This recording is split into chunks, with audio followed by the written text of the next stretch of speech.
continue with contingency planning, we're going to risk mitigation plans. When we talk about risk mitigation, it simply means we identify, we assess, and we prioritize risk. We identify the risk, we assess it, then we prioritize it. That is risk mitigation. So risk mitigation plans, they identify, assess, and prioritize risks. They also plan responses to deal with the impact of these risks to business operations. So as soon as you identify, you assess, and you prioritize, it simply means you are planning ahead of the impact the crisis might have in the business, in the course of operating in the business or the business operations.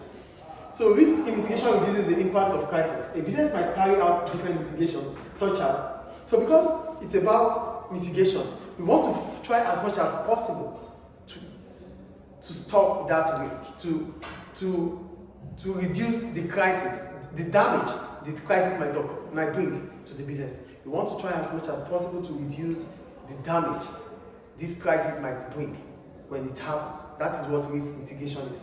So the first thing you could do as a business is, you set up in a location that is unlikely to witness flood, earthquake, bushfires, and so on.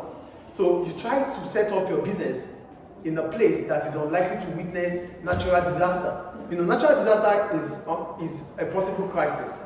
Yes or no? So what can you do? You mitigate by setting up your business in a place that you think, based on expertise advice or views, that it is not possible to have flood, earthquake, or tsunami, or bushfires in there.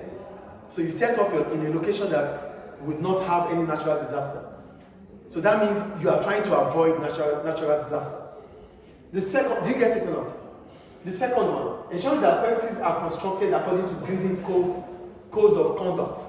So when you are constructing your building, construct it based on the code of conduct, the plans of building a premises. Check with your surveyors, with your town planners, your architects. Let them give you the quality, the ways, the standard of building a premises, so it will not collapse. That's the second point. The third one, take out insurance policies that cover losses resulting from disaster. Use insurance policy, transport insurance, motor insurance, life assurance policy, third-party insurance policy, because insurance takes the risk away from your shoulder to the insurance company. So insure your property, so that when the loss comes, when the damage comes or the disaster comes in, you will not lose everything.